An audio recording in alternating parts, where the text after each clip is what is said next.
0600 hours, December 7th, 1942. Somewhere near the damp jungles of Guadalcanal, the air hung heavy with rot and gun oil. The dawn mist clung to the twisted palms as U.S. Marines crouched in the underbrush, their rifles slick with dew. The silence broke with the staccato bark of a Japanese Nambu light machine gun, its rounds cutting through foliage like hornets. Marines hit the dirt, mud splashed, and then click. A rifle jammed. Another Marine cursed, slamming the bolt back. The weapon refused to fire. One after another, Springfield rifles locked up with dirt-choked precision. But one Marine, Sergeant Bill Hendricks of Lima Company, kept shooting. Shot after shot, clean, flawless, almost mechanical. His weapon sang where others stuttered. U.S. Marine Corps After-Action Report, Deck 1942. What the men didn't know then was that Hendricks' weapon carried a secret, an invisible, almost trivial change, worth no more than $20 in materials. It wasn't a new rifle, nor a factory redesign. It was a small engineering fix, an alteration so simple it would eventually turn the M1 Garand from a soldier's frustration into the most reliable semi-automatic rifle of the Second World War. Springfield Armory Archives, 1943. But in the blood and fog of 1942, reliability meant survival. For months, soldiers had cursed their weapons under tropical rains and volcanic ash. The Garand was revolutionary on paper, gas-operated 8-round clip 30-06 Springfield cartridge. But in the field, it was a temperamental companion. Sand jammed the bolt. Water warped the gas cylinder. The heart of the American infantry was powerful but fragile. U.S. Army Ordnance Depton's Field Report, 1942. The M1 Garand had been hailed by General George S. Patton himself as the greatest battle implement ever devised. But Patton said that later, after the fix. Before then, men on Guadalcanal and in North Africa learned the rifle's dark side. Carbon buildup seized its piston, springs corroded, and clips ejected unpredictably. The weapon that should have given Americans a decisive edge instead became a gamble. Ordnance Corps Training Memo, 1942. At the Springfield Armory in Massachusetts, engineers worked around the clock. Their blueprints stained with graphite and sweat, they dissected malfunction reports pouring in from the Pacific. Failure to cycle. Failure to feed. Gas port, corrosion. The culprit seemed small, microscopic even.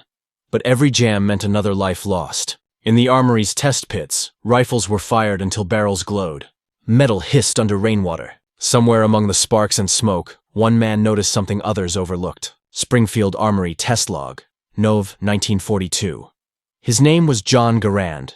Yes, the same man whose invention bore his name. But this time, the hero wasn't Garand himself. It was a lesser-known Canadian-American engineer named Lloyd Carlson, a production supervisor obsessed with tolerances. Carlson noticed that the carbon steel gas cylinder, responsible for channeling pressure to cycle the bolt, expanded too quickly under heat and moisture. The seal loosened, venting gas, and the rifle failed to reload.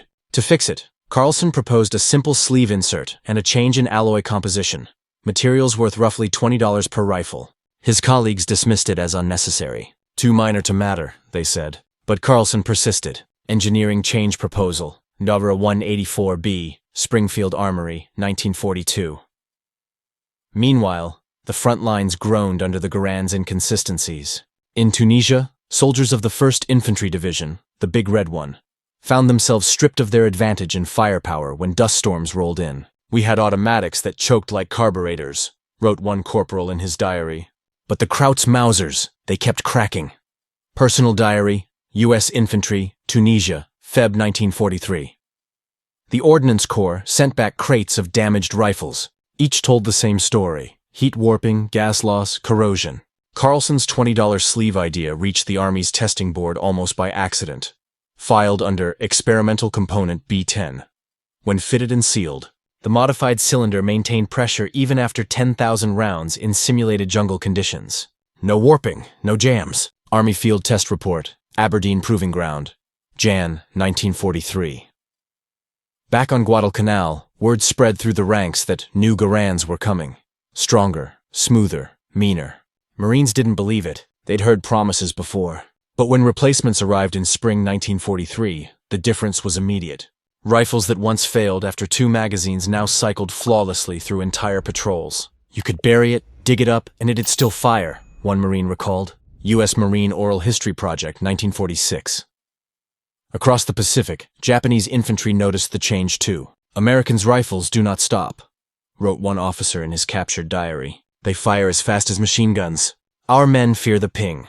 Captured Imperial Army Diary, Bougainville, 1943. The ping, that iconic metallic chime as the M1's clip ejected, became a symbol of death in the jungle. With every echo, another skirmish turned. In engineering labs across the U.S., Carlson's fix was quietly standardized. Every Garand produced after February 1943 carried his improvement. An unsung triumph buried under layers of bureaucratic paperwork. He received no medal, no headline, just a notation.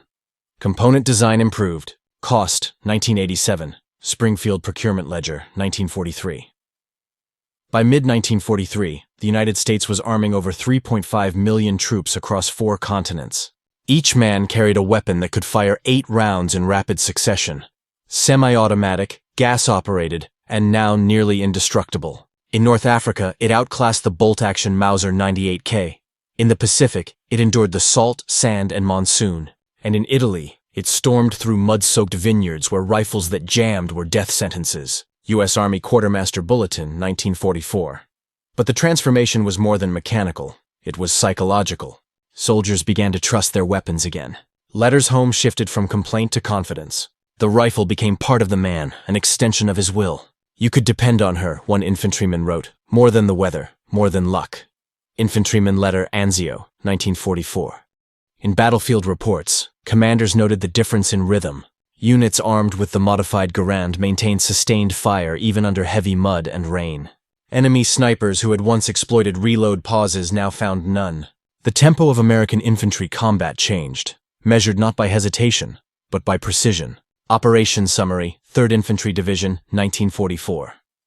Back in Massachusetts, Carlson watched production lines roll out thousands of rifles daily, their barrels gleaming under factory lights. Women in coveralls, Rosie the riveters of the armory, checked gas seals with calibrated gauges, unaware they were manufacturing the hinge of American firepower. Springfield Armory Women's Division Report, 1943. As the Allies pushed deeper into Europe, word spread among German troops. The Americans' rifles could fire like a storm. German intelligence noted it in field memos. Enemy infantry now exhibits continuous semi-automatic fire capacity, greatly exceeding expected reload rates. Abwehr Report, 1944. The Wehrmacht had no equivalent. Their Mausers, still manually cycled, sounded ancient beside the rhythmic crack of the Garand. Yet few knew that the rifle's invincibility came down to a $20 idea born in frustration and refined in steel.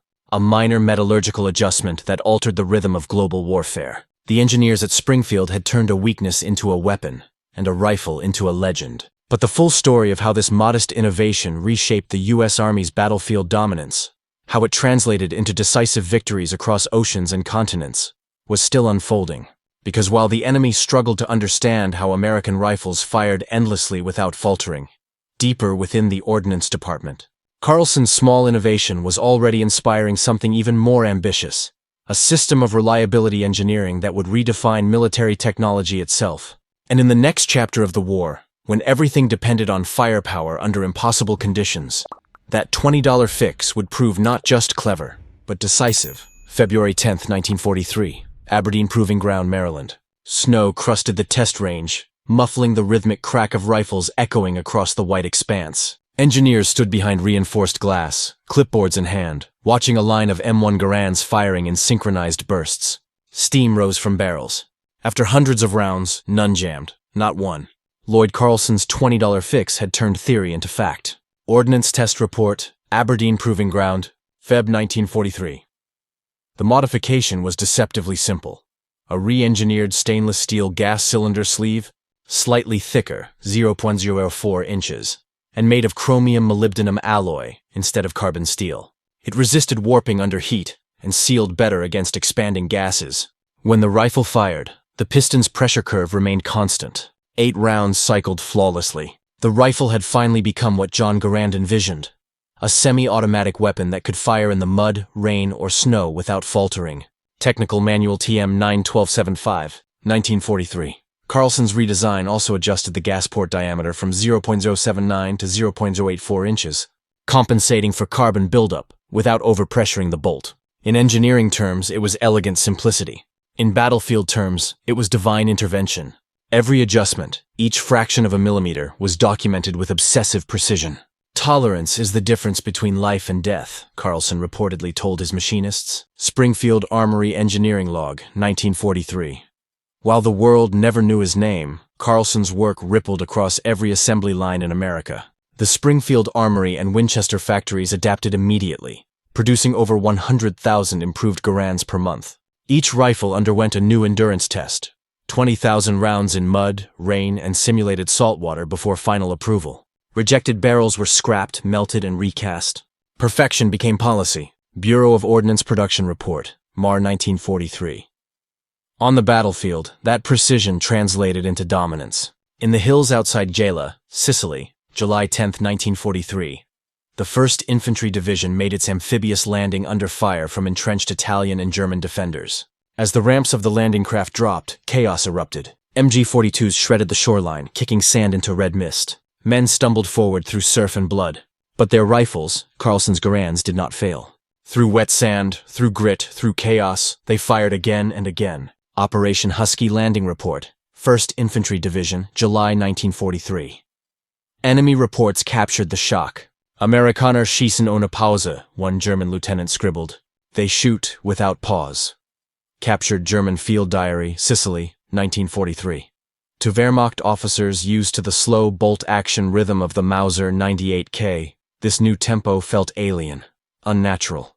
They faced waves of riflemen delivering continuous semi-automatic fire, closing the range faster than doctrine could explain. Behind that storm of steel was the invisible triumph of metallurgy. The gas cylinder sleeve, heat-treated at 1,350 degrees when tempered twice, could withstand 40,000 psi chamber pressure without deformation. Its piston grooves were lapped to within a tolerance of 5/10,000ths of an inch, near watchmaking precision. The engineers called it machine serenity. The soldiers called it a weapon you could trust. Army Ordnance Technical Bulletin, APR 1943. But the fix went deeper. Carlson's modifications spurred a complete redesign of the maintenance cycle. The Army introduced Rifle Care Kit M3, containing lubricants based on aircraft engine oil, reducing carbon fouling by 60%.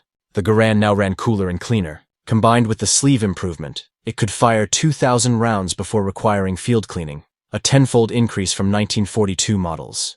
Quartermaster Maintenance Circular, 1943. Back in the Pacific, this mattered more than numbers. At Cape Gloucester, New Britain, torrential rains turned the battlefield into a swamp. Japanese soldiers called it the place where rifles die. But the U.S. 1st Marine Division proved otherwise. Their Garands kept firing even when submerged in waist-deep water. We cleaned them when we could, one Marine later recalled, but mostly, they just kept working. Marine Oral History, 1946, in technical evaluations conducted afterward. Out of 10,000 rounds fired under tropical conditions, only 37 failures were recorded, most due to damaged ammunition, not mechanical faults. Weapons Evaluation Board Summary, Jan 1944. That reliability changed tactics. Commanders began emphasizing rapid-fire suppressive engagements, previously reserved for machine guns. The line between infantryman and automatic gunner blurred. The enemy's confusion deepened. In intercepted communications from German command posts in Anzio, officers questioned how ordinary riflemen could maintain volley fire rates comparable to light machine guns. Intercepted signal. Anzio Front, Feb. 1944. They didn't realize the secret lay in precision machining, not in magic. Even Axis engineers took notice. Captured after the fall of Sicily, an Italian armorer inspecting the Garand noted, "Gas system simple but perfect, not easily broken." Allied Technical Intelligence Report, AUG 1943. The same phrase, simple but perfect, became a quiet motto among Springfield technicians. The next great test came during Operation Cobra, July 25, 1944, the breakout from Normandy. American infantry advanced through hedgerows under withering machine gun and mortar fire. Visibility was near zero. Dirt clung to every surface. Soldiers crawled, fired, advanced, and reloaded. Through it all, the Garand functioned. A rainstorm that would have crippled earlier models now made no difference. The improved gas system shed water like skin. After Action Report, 30th Infantry Division, July 1944. Enemy resistance collapsed under sustained rifle fire. Allied troops advanced at double the expected rate. General Omar Bradley later credited the reliability of the infantry weapon as a deciding factor in Cobra's success. Bradley War Memoirs, 1948. In his understated way, he meant Carlson's fix. At Springfield, production became almost orchestral. Workers in overalls, many of them women and former factory hands, calibrated micrometers, polished gas pistons, and inspected barrels under magnifiers. Posters on the walls read, "Your hands feed freedom." Each rifle that passed inspection bore a stamp. SA-43, Springfield Armory, 1943, the mark of the fix. Armory Production Bulletin, 1943. Meanwhile, in the Pacific, Lieutenant Colonel Louis Chesty Puller led Marines through the jungles of Peleliu. "The Garand saved us," he told a correspondent. "No rifle ever fired like that in this hell." War Correspondent Dispatch, Sept. 1944. Puller's men faced ambushes from bunkers and caves, but their rapid fire forced the Japanese defenders to the ground. Carlson's design had done what doctrine alone could not: give every rifleman the firepower of 3.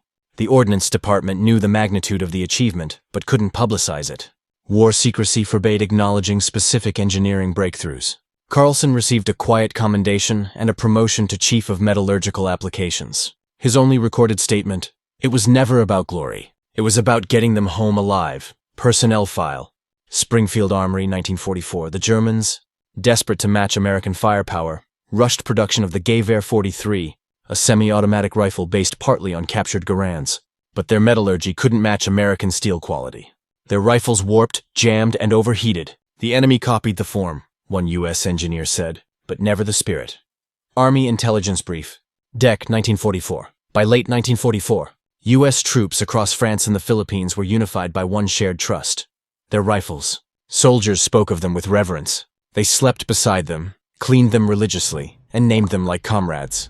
Combat footage from Patton's Third Army shows lines of infantry firing in perfect rhythm, bolts snapping forward in unison, the sound almost mechanical, like a factory on the move. U.S. Signal Corps film reel, 1944. The M1 Garand, reborn through one man's precision, now represented the heart of the American arsenal. It wasn't just a tool of war. It was a symbol of reliability, engineering, and faith in detail. But what this $20 innovation truly achieved, beyond survival, beyond efficiency, was a transformation of psychology itself. Armies don't just fight with weapons, they fight with confidence.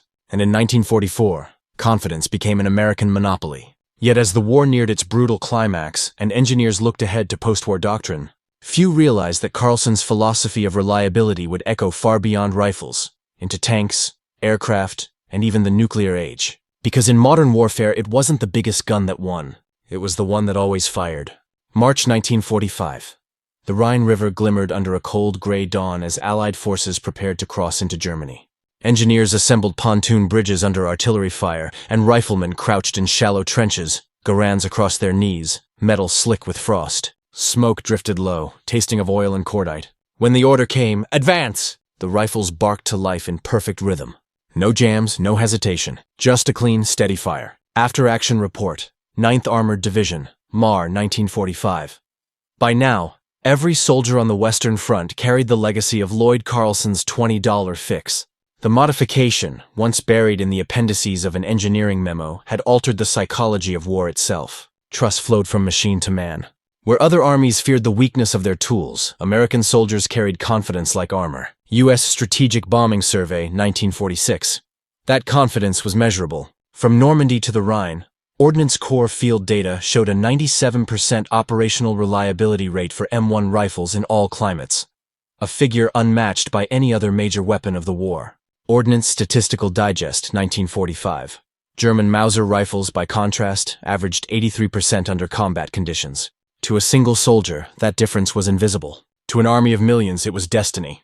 Captured German officers later described their frustration during interrogation. "The Americans never stopped shooting," said one major, shaking his head. "Even under bombardment, their fire was constant, impossible." Post-war interrogation report, 1946. In those words lay the psychological fracture that Carlson's fix had created. The enemy no longer feared only Allied numbers or firepower. They feared American consistency. This reliability became the invisible hand steering Allied strategy. Commanders began designing operations that relied on sustained rifle fire to maintain battlefield tempo. Infantrymen advanced with an assurance that their weapons would answer every trigger pull. In hedgerows, on beaches, in forests, the The Garand's flawless rhythm dictated the pace of combat. Field Doctrine Manual FM 710, 1944. It wasn't just the soldiers who noticed. Psychologists attached to the U.S. Army's Human Engineering Division conducted studies on morale during campaigns in Italy and France. Their findings were stark. Units with high confidence in their weapons reported 40% fewer panic incidents during firefights. Trust in machinery translated directly into emotional resilience. U.S. Army Morale Study, 1945. Behind this invisible war of nerves stood the unsung workers, tens of thousands of machinists, metallurgists, and inspectors. In Massachusetts, the Springfield Armory pulsed night and day, its floors echoing with the hum of lathes and presses. Women in denim smocks gauged gas pistons to tolerances tighter than aircraft parts. You couldn't see the difference, one worker said, but you could feel it when it fit right. Oral History, Springfield Armory, 1947. Every flawless rifle that left their hands carried a fragment of American industry's soul. Carlson himself had moved on to oversee the Small Arms Materials Division, applying his precision doctrine to other projects, machine guns, bazookas, and even aircraft cannons. He spoke rarely, preferring numbers to speeches. His philosophy was simple. A soldier shouldn't think about whether his weapon works. He should know. Engineering Notes, Ordnance Division, 1945. That idea became gospel. Even after Germany fell, the Garand's influence endured. In Okinawa, 1945, Marines fought through rain and coral dust. Their rifles, many on their third campaign, still fired flawlessly. The same one I had on Guadalcanal, one veteran wrote home. She never quit. Letter, 1st Marine Division, May 1945. As the Empire of Japan crumbled, the weapon that embodied American persistence had become a legend. When the guns fell silent, the engineers returned home. Carlson's name appeared only briefly in post-war technical bulletins. Yet his ideas echoed far louder. The reliability first doctrine shaped the next generation of U.S. weapons. The M14 rifle, the M60 machine gun, and even the guidance systems of early Cold War missiles. Every specification sheet now included a margin labeled Carlson Tolerance, the accepted standard for battlefield dependability. Department of Defense Systems Manual, 1952. In the early Cold War years, the Garand became the standard by which all others were measured. Soviet observers studying captured rifles marveled at their simplicity and resilience. The Americans designed for the soldier, not the factory, one report noted. Soviet Military Technical Brief, 1948.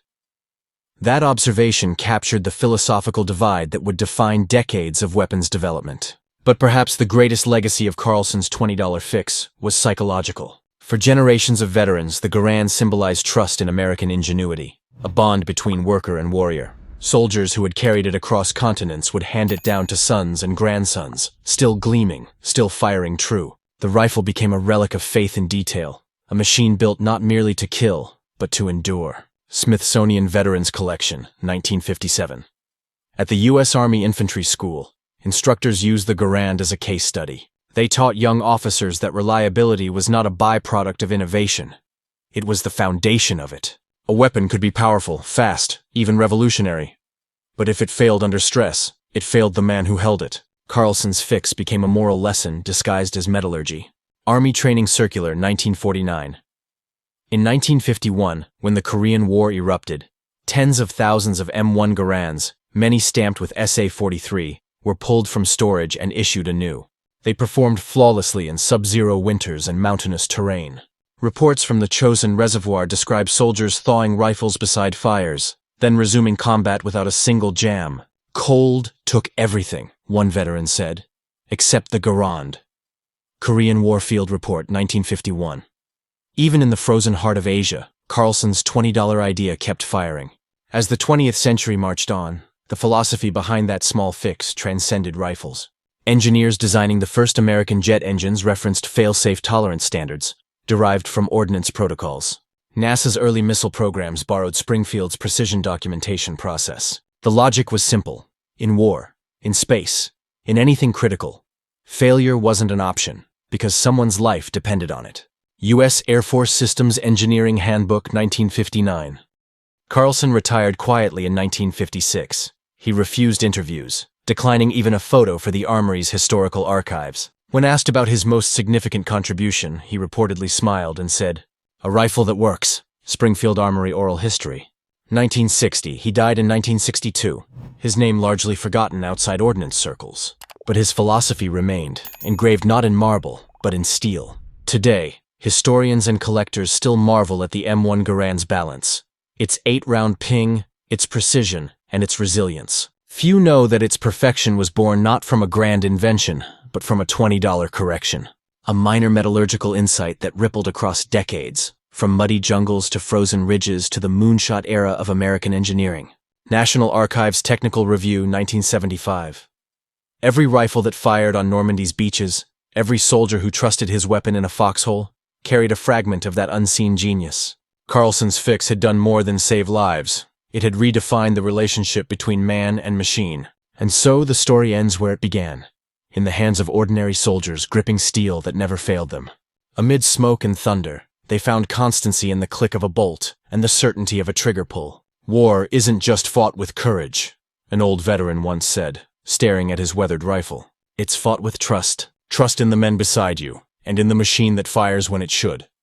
In modern warfare, power fades, technology changes, and empires rise and fall. But one truth remains eternal. Reliability wins wars. And sometimes, the fate of millions turns not on generals or grand strategies, but on a $20 piece of steel,